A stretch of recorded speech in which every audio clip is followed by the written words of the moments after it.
Dalam konteks ini, politik berasaskan kaum yang diamalkan oleh UMNO bukanlah satu bentuk politik perkauman ataupun politik rasis. Politik rasis bermaksud kita hanya mengutamakan kepentingan kaum sendiri dan menzalimi kaum-kaum yang lain. Parti yang mendakwa tidak berasaskan kaum boleh jadi amat rasis jika ia zalim kepada kaum yang lain. Hakikatnya, sepanjang sejarah perjuangan UMNO, Parti Keramat Orang Melayu ini tidak pernah menjadi parti yang rasis. UMNO sentiasa istiqamah dalam memperjuangkan hak Melayu seperti mana yang termaktub di dalam perlembagaan, dan pada masa yang sama menghormati kepentingan kaum-kaum yang lain. UMNO tidak pernah membolot kekuasaan politik dan juga nikmat ekonomi untuk kaum Melayu sahaja. Pemimpin-pemimpin UMNO sedar bahawa berkongsi kuasa politik dan nikmat ekonomi dengan kaum-kaum lain adalah jalan terbaik untuk mewujudkan kemakmuran dan keamanan dalam sebuah negara maju. Lantaran itu, saudara-saudara sekalian, kita tidak perlu apologetik apabila memperjuangkan hak dan kepentingan Melayu dan Bumi Putra.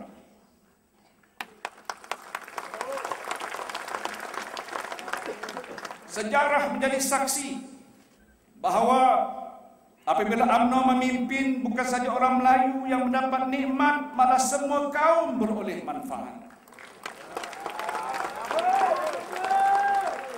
Kita juga tidak perlu apologetik untuk mempertahankan identiti bangsa Melayu. Bangga menjadi seorang Melayu, menjunjung adab dan tata susila Melayu, mempertahankan warisan budaya Melayu selagi mana kita berlaku adil kepada semua. Cabaran yang dihadapi oleh UMNO seterusnya ialah bagaimana untuk mengekalkan kejayaan dan memperkukuhkan perpaduan. Kunci kepada kejayaan UMNO selama ini ialah kebijaksanaannya dalam mengurus hubungan kaum dan mengekalkan kestabilan politik. Namun hakikatnya, kita tidak pernah sunyi daripada berhadapan dengan isu-isu yang menyentuh sensitiviti kaum.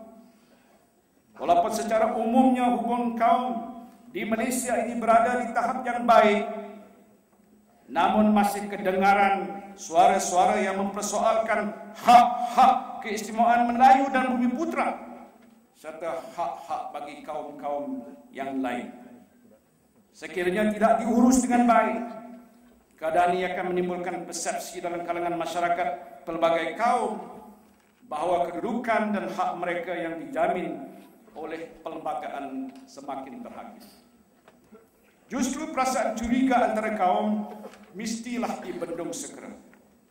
Debat perkauman mesti dihentikan bukan esok ataupun lusa, tetapi sekarang. Jangan ada mana-mana kumpulan yang mempersoalkan hak keistimewaan Melayu dan Bumi Putra.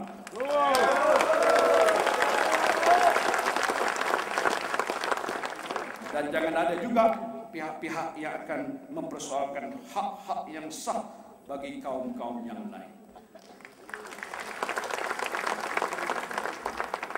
Hormatilah dan terimalah keluruhan perlembagaan yang telah meletakkan asas-asas bagi negara kita.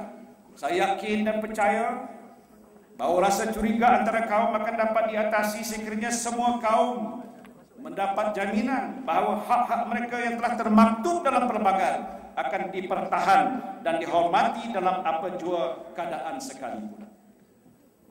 Kepada orang Melayu dan Bumi Putra, saya menegaskan bahawa UMNO sebagai parti teras Melayu akan terus mempertahankan hak-hak keistimewaan Melayu dan Bumi Putra, kedudukan agama Islam, kemuliaan institusi Raja-Raja Melayu, kedudukan bahasa Melayu, dan memastikan orang Melayu dan Bumi Putra mendapat pembelaan sosial dan ekonomi yang seadil-adilnya. Pada kaum-kaum yang lain, UMNO sebagai parti teras kenegaraan tetap menghormati hak kaum-kaum lain seperti mana yang termaktub dalam perlembagaan.